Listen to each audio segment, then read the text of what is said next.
Greetings, ladies and gentlemen, and welcome to today's edition of Read TFOS, where I take old stories I've narrated and updated into modern audio standards.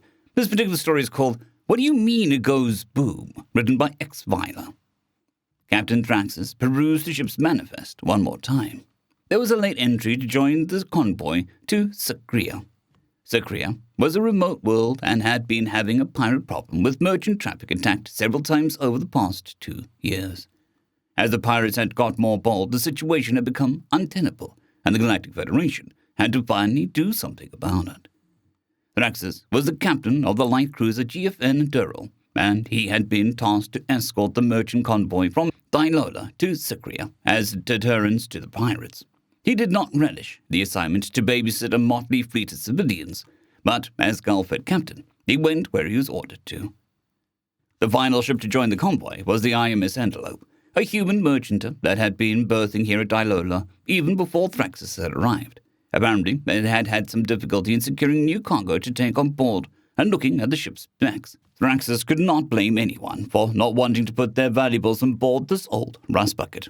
But Sakria was not exactly a prime destination, and apparently someone had been desperate enough to contract the Antelope to ferry their cargo to Sakria at the last minute.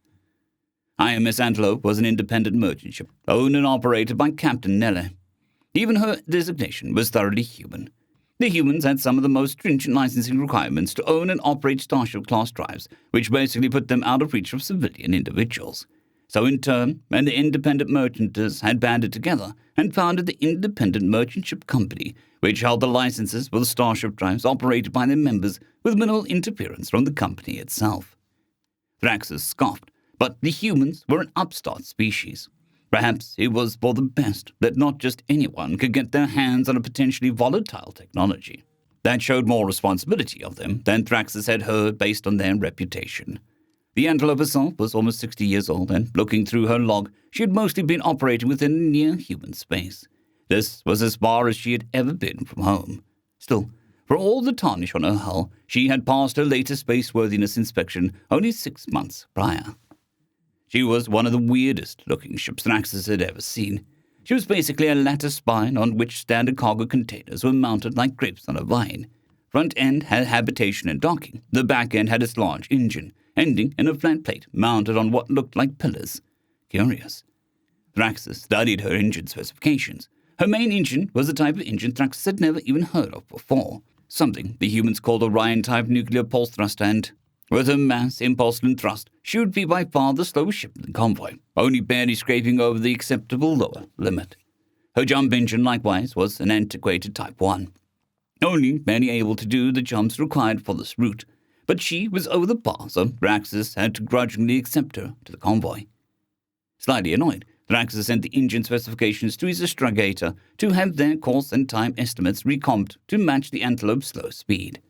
Then he fired off a message to tell all 10 ships of his convoy to prepare to unberth and meet the system's jump point in 12 hours. At the start of the next morning shift, Thraxus entered the bridge to relieve the night shift watch officer. It would be 2 hours until their scheduled jump-off time. Plenty of time to undock and make their way the 50,000 kilometers over to the jump point. Captain Thraxus turned to the operations officer of the previous watch. "Anything interesting going on?" Lieutenant Commander Takran shrugged. "Just a human, sir. The Antelope cast off 6 hours ago and has been slowly making their way to the jump point using maneuvering thrusters only." Thraxus was taken aback. "What? Why?" Takran shrugged again. "No idea, sir, but they'll be arriving at the jump point just before the scheduled time." Captain Thraxus just shook his head. "All right, thanks. I have the bridge." Tarkin nodded and announced, "Captain has the bridge." Takran turned and left as Thraxus sat down at the command chair. Captain Thraxus waited for the other stations to complete their watch handover and then turned to communications. "Lieutenant Cockles, request on docking." "Aye, sir," the comms officer responded. Thraxus then turned to the astrogation officer. "Lieutenant Ulan, please prepare a course to take us to the jump point after we've moved past the station's safety perimeter and execute once we have undocking permission." Next, Thraxus glanced over his executive officer sitting in the operations station. "While we're en route, prepare a convoy placement assignment for each ship according to the exclusion zones of their engines. I want us to be in the middle. Hopefully the pirates will think that we're just another fat merchantman until it's too late." Commander Nivik nodded. "Aye, sir. I think I can nestle us in between the GMS Alat and the IXS Nahal. I'll have to see what we can do with the human ship." "Very good." Lieutenant Cockles turned around. Sir, undocking clearance granted. We have 1 minute window. Captain Thraxus nodded. Lieutenant Ulon, undock and execute. Aye, sir. There was an almost imperceptible shift as the GFN Durrell unlatched from the station and then pushed itself away from the station's bulk, using its maneuvering thrusters. After 30 seconds, they had cleared the station's perimeter, and they were able to engage their fusion drive. Even at the minimal power that was allowed to be used near stations, it would only take them about 30 minutes to reach their designated staging point. Captain, Commander Nivik interrupted after a few minutes. Have you looked at the exclusion chart for the human ship? Thraxus parried his brow. No, why? Commander Nivik hesitated for a moment. I think you should. Captain Thraxus called up the schematic of the human ship on his terminal. It was still one of the ugliest ships he had ever seen, but he wasn't here to judge a beauty contest. He switched the overlay layers of the engine exclusion zones. What the fuck? He exclaimed. For most ships, the exclusion zone was a cone behind them and a few degrees wide. For the IMS Antelope, it was a whole half sphere and then some, covering just under 200 degrees of arc and extended all the way to 5,000 kilometers, with an advisory zone all the way up to 20,000 kilometers. I think I know why they're limping out of here with their maneuvering thrusters only, Commander Nivik posited. There is no way they could have fired up that drive anywhere near the station. After a moment, he continued. I think the only place that we can put them is as the last ship in the convoy, with nobody behind them. Captain Thraxus shook his head in disbelief. Do they have a completely unshielded reactor back there or something? I don't know. I've never seen anything like this, but it must be by design and improved since they're past their inspection. Thraxus sighed. Well, transmit the assigned relative positions to all ships and maneuver us into position to wait for them. The convoy of all 10 merchant ships had taken up their positions around the cruiser GFN Durrell, with the IXS Eichel at the front and the IMS Antelope at the rear. All the ships slaved their jump engines to the control of GFN Durrell, and in concert they tore a hole in reality that whisked them to another star system a dozen light years away. The system the convoy appeared in was uninhabited, a puny red dwarf with only a catalogue number as its name. They would then have to traverse the system to the next jump point that would allow them to jump to the next star in the chain to Sekria. Most of the time in traversing the galaxy was spent moving from jump point to jump point within each star system. Some systems were lucky and their jump points were close by. Others had them far apart, and it took a long time and a lot of delta V to traverse. The locations of the jump points and where you could jump from them depended on the background arrangement of the dark matter permeating the galaxy, which warped the extra dimensions of space-time.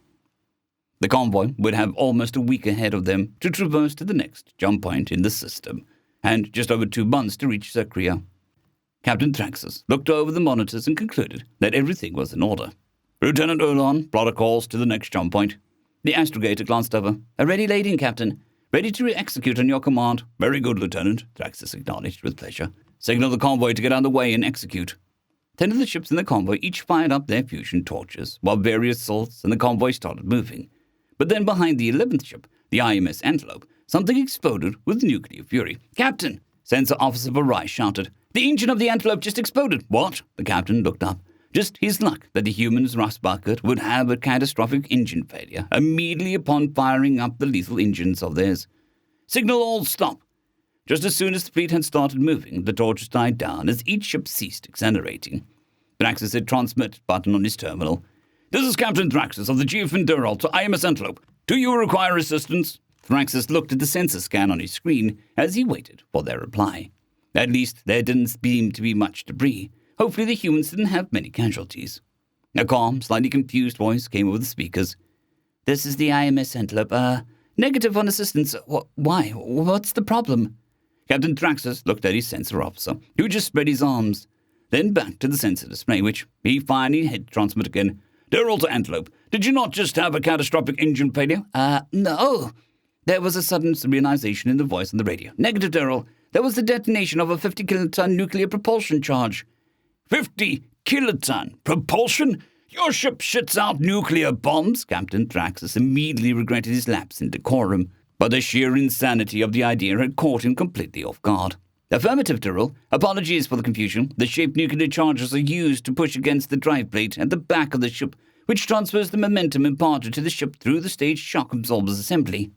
After the convoy had gotten over the shock of the human's propulsion system, the rest of the voyage to the jump point had passed quietly.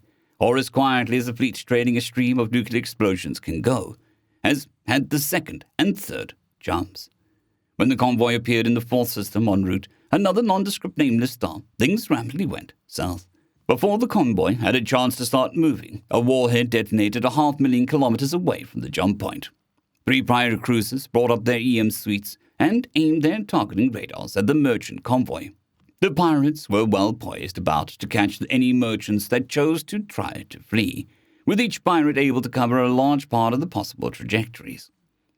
An ultimatum was transmitted on all the universal emergency channels. "This is Captain Corcutz of the Blood Raiders. Stand down your ships and prepare to be boarded. Any resistance will be met with lethal force." Captain Thraxus considered his options. The Federation Fleet Command had not anticipated this heavy pirate presence. The previous raids had been performed by single ships each. His light cruiser might be able to take on 2 of the pirates, depending on how well they were equipped and trained, but all 3 would be too much, especially when they were spread out like this. So he would not be able to concentrate his point defenses in any single particular direction. On the other hand, he had not yet betrayed the GFN Durrell as a warship. His ship had been chosen for this because it was roughly the correct size to pass as a median merchantman. Could he use this to his advantage somehow? "Lieutenant Cockles, signal the convoy to stand by. Calm laser only. Let's not tip our hand yet." Captain Thraxus prayed that none of the merchanters would panic and start running. He was only one ship. He couldn't be in 2 places at once to protect everyone. "Lieutenant Commander Barari, use passive scanners only. Limit active to equipment and merchantmen could realistically have. Go loud and sensors only if our cover is blown." Thraxus was stalling for time, and he knew it. He needed something to give him an extra edge, somehow. Something. Anything. Just one way to neutralize one of the pirate cruisers to even the odds. On the screen, vectors appeared showing the pirate ships starting to accelerate carefully towards the convoy, since the convoy seemed to be capitulating. Whatever he comes up with, he would have to come up with it quickly. Then the comm officer piped up. "Captain, we have a laser message from the IMS Antelope. Captain Neller wants to talk with you." Thraxus sighed. Great. He didn't have time to babysit a panicking merchant right now. "Signal them to just stand by." A few moments later, Lieutenant Cockles replied, "He's being very insistent, sir." "Fine," Thraxus grumbled. "Put him on my monitor." Captain Thraxus waited until his screen appeared, the image of a middle-aged human wearing a black-collared suit with a white shirt underneath and a tie around his neck. On his head, he had a white hat and a black visor. On the hat was a golden patch with a stylized antelope rimmed with golden stylized ropes. "Captain Neller, what do you want?" Thraxus tried to hide the annoyance in his voice, but it still leaked through. "We're kind of busy right now."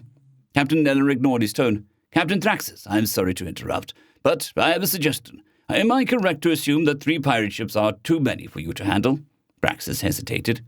Neller sighed. "Captain, this is no time for ego. Is it so?" He looked at Thraxus with stern eyes. "Because if it is, then the Antelope can take on one of them." Thraxus's eyes widened. "What? No, out of the question. Captain, the Antelope's triplate is designed to withstand repeated nuclear explosions with minimal ablation.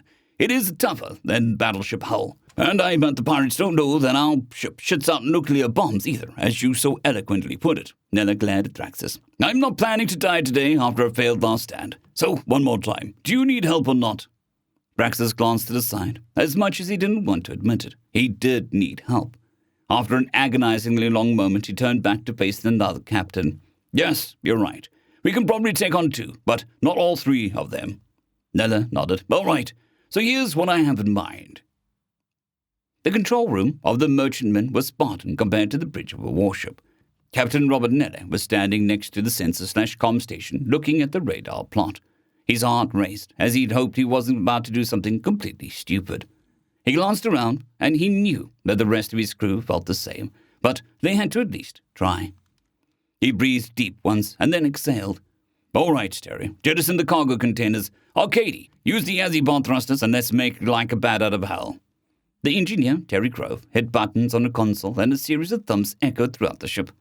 "All containers released." Helm Officer Arcady Stokowick used the translation joystick to pull the ship backwards out from between the containers that were now lazily floating in space. "We're free." Then he turned the ship to a new heading and fired at the Azipod maneuvering thrusters at full. "Batting out of hell." The Azipod thrusters could be turned to allow the ship to accelerate in almost any direction. They were meant for use near ports for both maneuvering and mobility, where the Antelope couldn't use her main nuclear pulse engine. Because of the Azipods were unusually powerful for a ship her size, and with the Antelope shed of all her cargo, they could give her pretty decent acceleration. Niels Becker glanced up at the captain standing next to him. Radio from Durrell. He pressed a button and put it on the loudspeaker.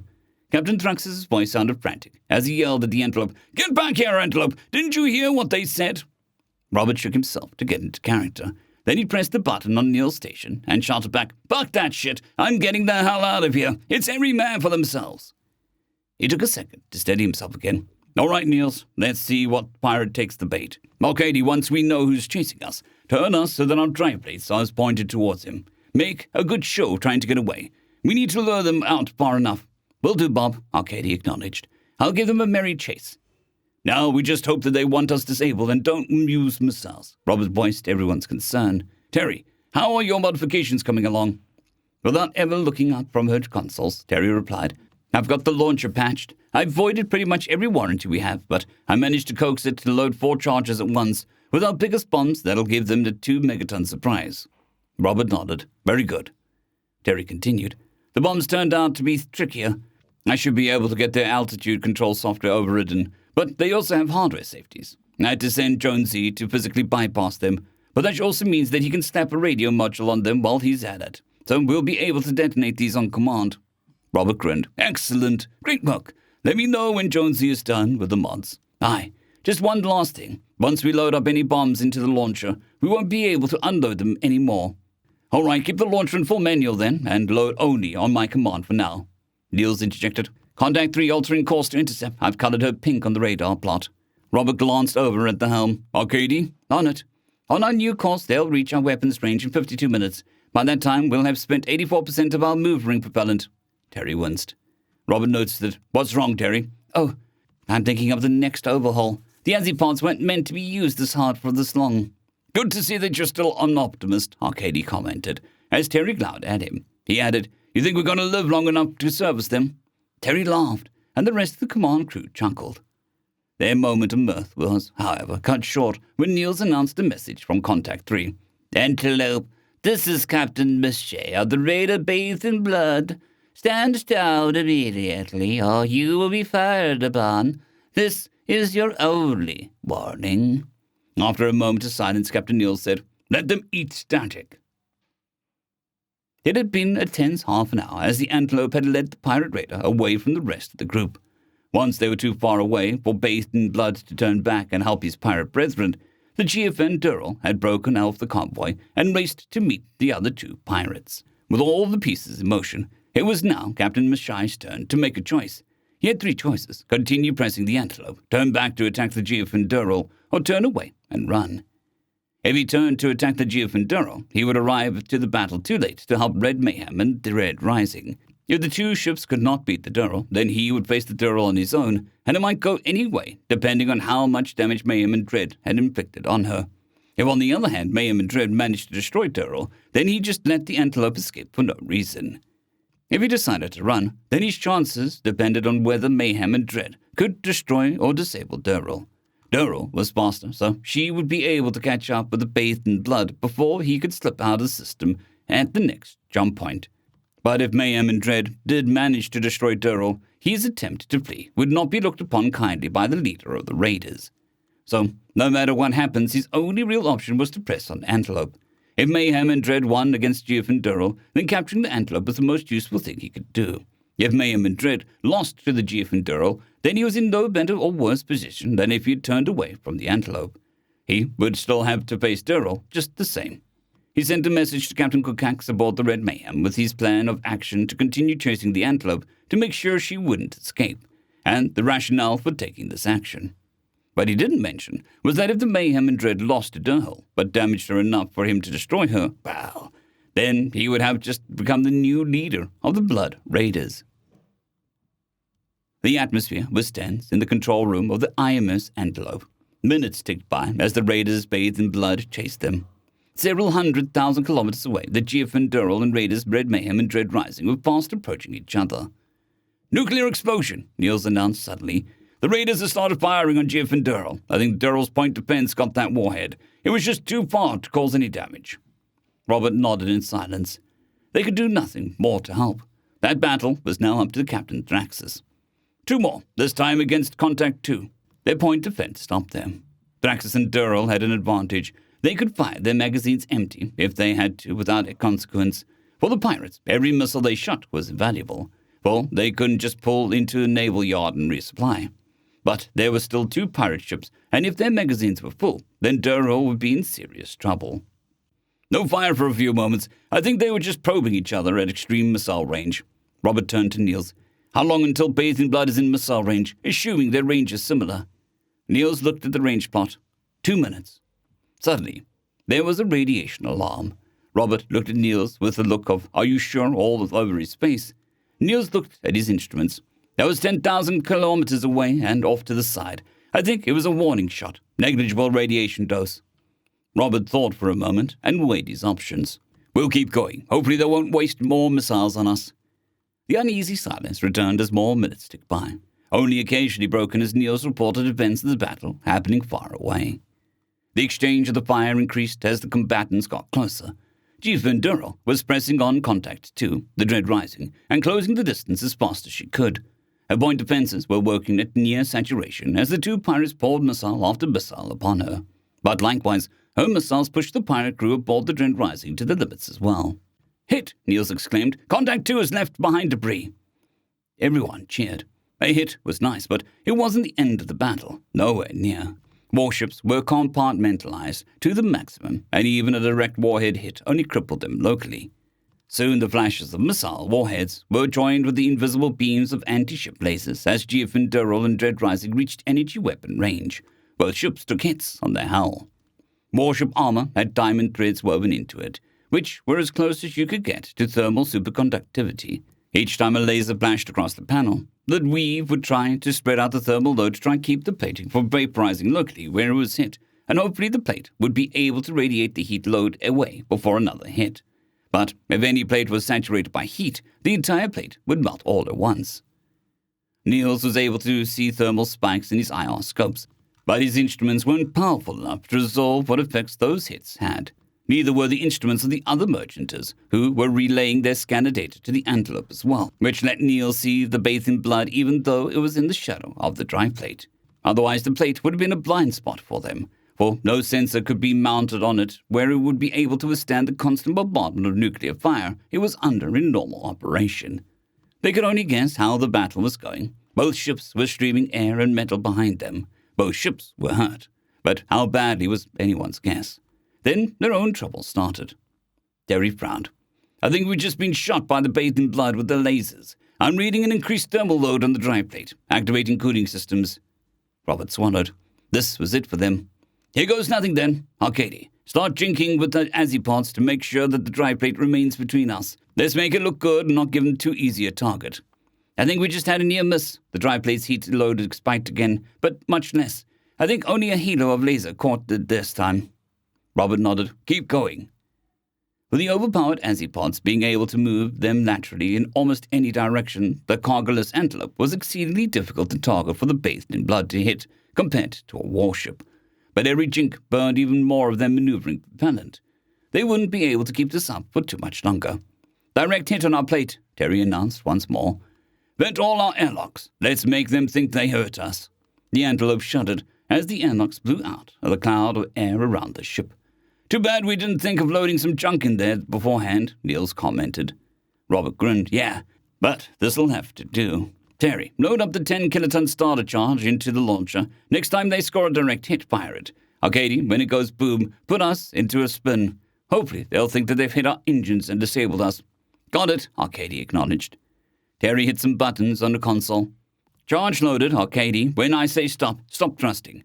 I don't want us to drift out of the drive plate shadow before the charge goes off. Arcady nodded. The Bathed in Blood scored a few more near misses, but then the heat of the plate spiked again. A direct hit. Stop! Terry shouted, then hit the button to manually fire the drive once.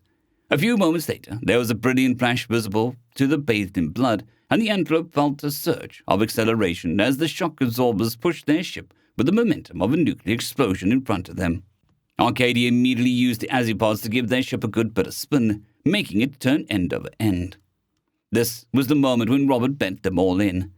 If the pirate cruiser would fire their lasers even one more time, they would hull them straight through, for a merchantman had no armor plating cladding, yet everywhere like a warship did. The bridge was deathly silent as everyone was holding their breaths. Seconds passed. Then seconds more passed. The recharge time of the pirate's final laser came and went, and there was no earth-shattering kaboom. Everyone breathed a sigh of relief, and the seconds turned into minutes. The pirates wanted a prize, and they thought they had it. Even as the battle lulled here, in the distance, the battle between Deathworld and the pirates raged on. Captain Thraxus had managed to break the dread rising in laser exchange. The pirate cruiser was a wreck, hulled straight through in multiple places with a large hole where her main power plant used to be. But Deathworld had suffered greatly as well. On one side of her hull had been scoured clean of her point defenses. A number of her missile launchers were disabled or destroyed, and several compartments were open to space as well. She was streaming air, and she turned towards the remaining pirate. All the while, they continued exchanging as much missile fire as they could. But the crew of the Antelope had no time to spectate for long. With them disabled and dead in space, the raider bathed in blood had been able to close the remaining distance much faster, and they were getting ready to pull up alongside them. Captain Nelle stood at the sensor/comm station and watched the plot with Officer Becker. He and Niels kept glancing at each other nervously as the distance closed. Getting the final part of their plan correct was critical, for they would only get one chance. Once their element of surprise was lost, they would be sitting ducks to the missiles of their pirate raider. Terry, load up the launcher with 4 of the biggest charges we have. Arcady, once the bathed in blood is within 10 kilometers, stabilize us and aim the drive plate at him. Terry, once we're stabilized, go to rapid fire in the launcher with as many of the 500 kiloton charges as you can. Robert breathed deep to calm himself. Detonate the charges when you think it's optimal, or if this seems like they've spotted our ruse. Let's hope this works. Terry nodded and worked frantically on her console to execute the instructions. She would have to program the bombs to rotate to face the bathed in blood instead of their own drive plate. She'd replaced the normal inertial stabilizing software with her own and uploaded it to the bombs. But she still had to compute the difference based on her best guess where the bathed in blood would be in relation to them when the bombs would be triggered. The bombs couldn't do it themselves since they had no external sensors, only gyros, so they knew their own orientation and nothing else. 20 kilometers, Niels announced. Time seemed to crawl as every person ran on adrenaline. 15 kilometers. Arcady held the stick, ready to execute. He had already turned the Azipods, ready to cancel their rotation. But then he would have to turn to face the pirate cruiser. 12 kilometers. 11 kilometers. 10 kilometers. Arcady waited for a moment more before he pulled on the stick to make sure that they would stop as close to the target altitude as possible. The ship heaved as the Azipods worked to halt its turn. Arcady then rolled the ship so the Azipods wouldn't have to slew to a new direction before he could point the ship towards the pirate. He wanted to shave every second he could. On target, Arcady announced. Terry hit the button to execute the program. Launching. The whole operation took only seconds, and the pirates were caught completely off guard. The pirate ship took no action as the 4 little elongated spheres flew towards it from the hole in the middle of the Antelope's massive drive plate.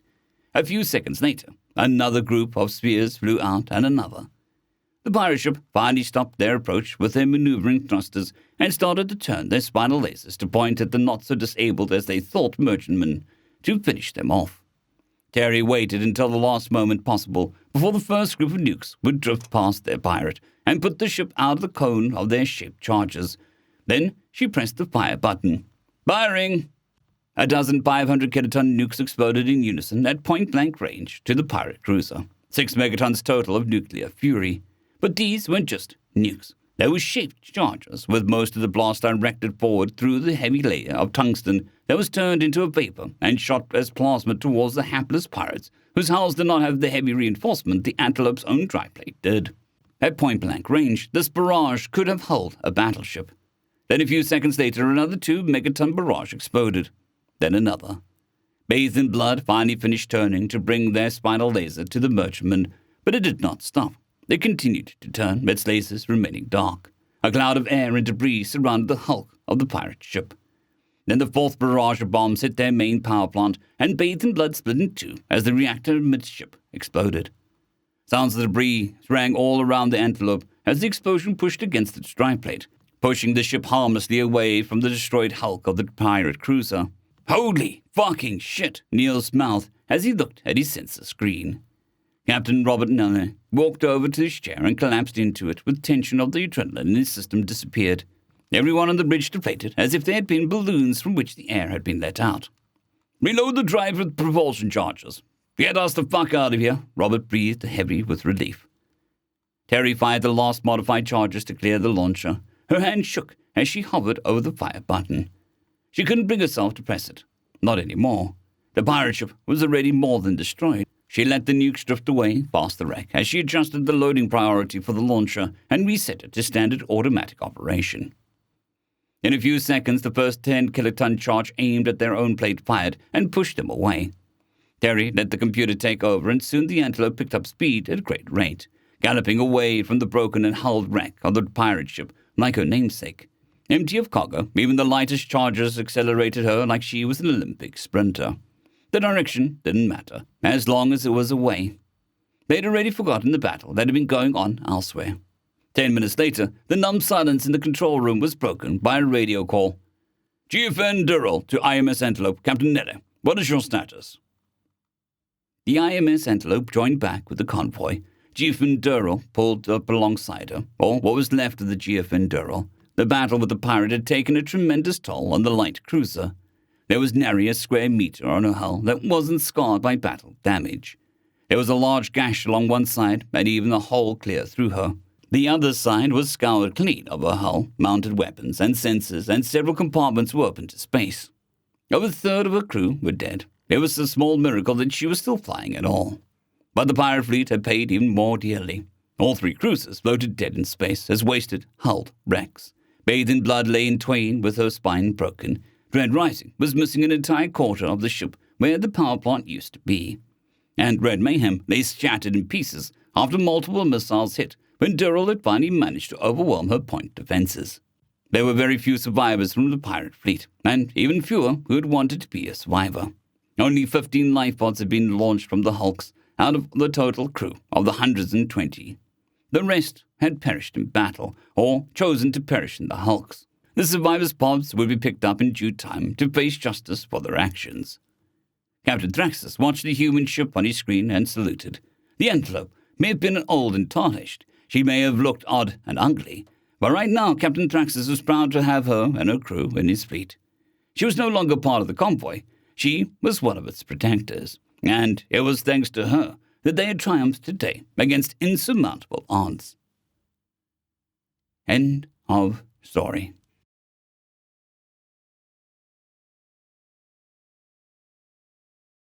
I'd greatly like to thank our Tier 5 channel members, Casper Arnholt, John Creighton, Manatharia, 050, Dragzoon WRE, and Elijah Silvercross. Thank you very much.